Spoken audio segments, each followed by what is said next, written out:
కాళేశ్వరం మీద దాడులు జరిగితే టీఆర్ఎస్ నాయకుల గుండెల్లో దడబుడుతోంది. ఏమైతుంది, ఒకవేళ మీరు తప్పు చేయనట్టయితే విచారణను స్వాగతించండి, విచారణను ఆహ్వానించి మీ దగ్గర ఉన్న వాస్తవ సమాచారాన్ని వాళ్ళకి ఇచ్చే ప్రయత్నం చేయండి. ఈరోజు అంత పెద్ద ఎత్తున 1,00,000 కోట్లు కావచ్చు 90,000 కోట్లు ఖర్చు పెట్టి కట్టిన ప్రాజెక్టు 9 నెలలు కూడా ఉపయోగపడకపోతే ఆ ప్రాజెక్టు నాణ్యత మళ్ళీ తిరిగి పునర్మించాలని ఇంజనీర్లు చెప్పిన తర్వాత దాని నిర్మాణానికి సంబంధించిన విషయం మీద విజిలెన్స్తో పాటుగా సిట్టింగ్ జడ్జితో విచారణ జరుపుతామని ముందే చెప్పినాం. దాని ప్రకారంగా విచారణ జరుగుతూ ఉంది. దీనికి విచారణకు సంబంధించి తెలంగాణకు సంబంధించిన ఇంజనీర్లు కావచ్చు, ఇతరత్ర ఆ యొక్క ప్రాజెక్టుకు సంబంధించిన తప్పులు అంశాలు ఏమైనా ఉంటే ఆ విజిలెన్స్ అధికారులకు సమాచారం ఇవ్వని కూడా కోరుతా ఉన్నాం. అదేవిధంగా నిన్న మాజీ పార్లమెంట్ సభ్యుడు వినోద్రావు గారు ఏదో మాట్లాడుతూ ఉన్నారు. బాగా సచ్చీలుని నా అంత నీతివంతులు లేడు, గొప్పని అనుకుంటున్న నీవు ఒకవేళ నీకు ఆ ఉద్యోగం పొందిన వాళ్ళతో సంబంధం లేకపోతే మీరే స్వచ్ఛందంగా ఒక పోలీస్ కేసో లేదా చట్టరీత్యా చర్యలు తీసుకోమని పిటిషన్ ఇవ్వండి. అది మీ సచ్చీలతకు మేము కనీసం పడుతుంది. ఊరికైనా వాళ్ళతో కౌంటర్ కాదు. ఈ విధంగా ఉద్యోగం పొందిన వాళ్ళు ఎవరున్నా దొంగదారిన నిరుద్యోగుల జీవితాలతో పొట్టలు కొట్టి ఎటువంటి పరీక్షలు కానీ ఎటువంటి పద్ధతి లేకుండా దొంగదారిన నియామకం పొందిన వాళ్ళందరినీ వెంటనే ఉద్యోగాలు వదిలిపోండి. న్యాయంగా అర్హత ఉండి మీరు కూడా పరీక్ష రాసి ఉద్యోగం పొందితే మాకు అభ్యంతరం లే. ఆ విధంగా నిరుద్యోగుల జీవితాలతో చెలగాటమాడొద్దని కోరుతూ అందులో బాగా నీతివంతునని చెప్పుకునేటువంటి ఈ జిల్లా 10 సంవత్సరాలు ఒక 5 ఏళ్ళు ఎంపీ 5 ఏళ్ళు ప్రణాళిక బోర్డు చైర్మన్ ఏం చేసినా కూడా ప్రజలకు చెప్పాలి. ఊరికేనే ప్రభుత్వం దగ్గర కేసీఆర్ గారి దగ్గర ఏం చేసినా శూన్యం.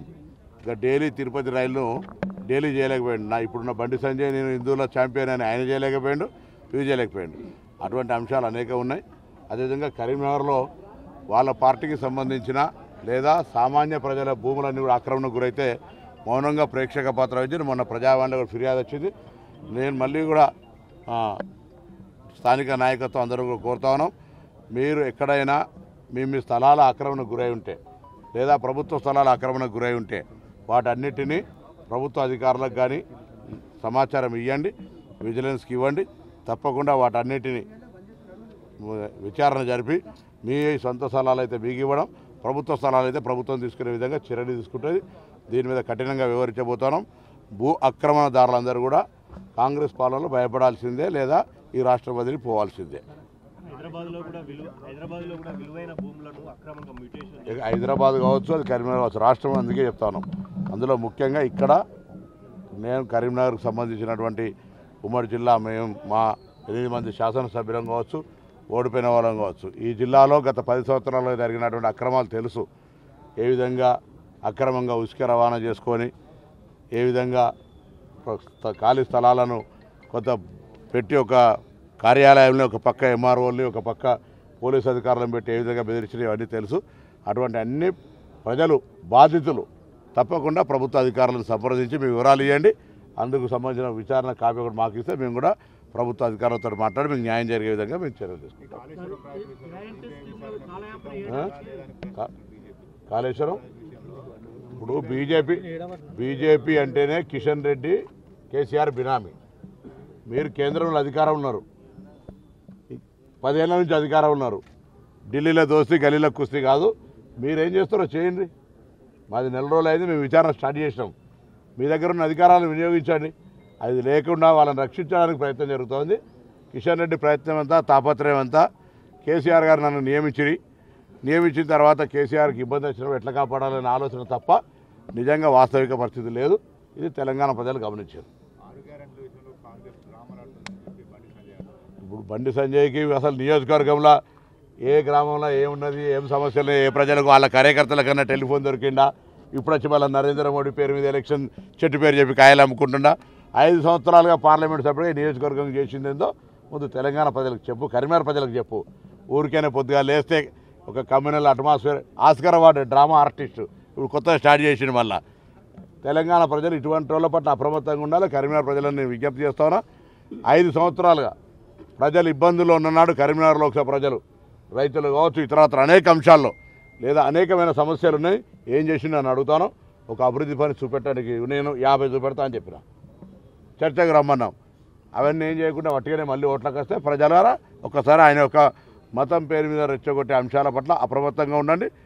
పేరు ఐదు నా ఎలక్షనా నరేంద్ర మోడీ ఎలక్షన్ అని చెప్పి ఏదో దాన్ని తీసుకుపోయి అయోధ్యలో గుడి కడితే ఇక్కడ కరీంనగర్లో ఈయనకు ఓట్లేయాలనేటువంటి ప్రయత్నం జరిగేటువంటి విధంగా ప్రచారం చేస్తే ప్రజలు ఆలోచన చేస్తారు. 5 ఏళ్ళ ఎంపీగా ఉన్నటువంటి ఏం చేసిండు అనేది ప్రజలందరికీ తెలుసు. ధరణి లాగానే మిగతా అన్ని అంశాలకు సంబంధించి అది 317 కావచ్చు లేదా ఇతరత్ర అంతా కూడా ప్రభుత్వం ఆలోచన చేస్తుంది. దానిపై కూడా త్వరలో నిర్ణయం తీసుకుంటుంది. ఇప్పుడు తెలంగాణ పబ్లిక్ సర్వీస్ కమిషన్ అది గవర్నర్ గారి దగ్గర పెండింగ్ ఉంది. ప్రత్యామ్నాయం ఎట్లా అది అమలు జరుగుతలేదు. కిషన్ రెడ్డి గారికి ఒకవేళ ఆలోచన ఉంటే తెలంగాణ ప్రభుత్వం చిత్తశుద్ధి ఉద్యోగాలు నియామకం చేయడానికి కేంద్రం నుంచి డైరెక్షన్స్ గవర్నర్ గారు డైరెక్షన్ చేయడానికి వెళ్ళలేదు. కానీ దానికి సంబంధించిన విషయంలో కూడా మీరు కూడా చొరవ చూపెట్టండి. నిజంగా ఉద్యోగాల పట్ల ఉంటే ఇవాళ ఇంతమంది దొడ్డిదారిన ఉద్యోగాలు వచ్చినాయని చెప్తే కిషన్ రెడ్డి ఎందుకు స్పందిస్తలేడు? టీఆర్ఎస్ ఫేవర్ చేయడానికి తప్ప. కాబట్టి ఇటువంటి అనేక అంశాలను ఏదైనా అది గ్యారంటీల విషయంలో కాలయాపన నెలనే కాలేకపోయా. కాలయాపన ఎక్కడిది? అప్లికేషన్లు 1,05,00,000 తీసుకొచ్చి పబ్లిక్ దగ్గర ₹1 ఖర్చు కాకుండా. కాబట్టి ఇవన్నీ వాళ్ళు మాట్లాడుతుంటారు. వాళ్ళకు అసహనం స్టార్ట్ అయింది. అప్లికేషన్ల ప్రక్రియ కొనసాగింది. అవినీతి విచారణ జరుగుతుంది. గల్లా ఖజానా ఖాళీ ఉందని ప్రజలకు చెప్పగలిగినాం.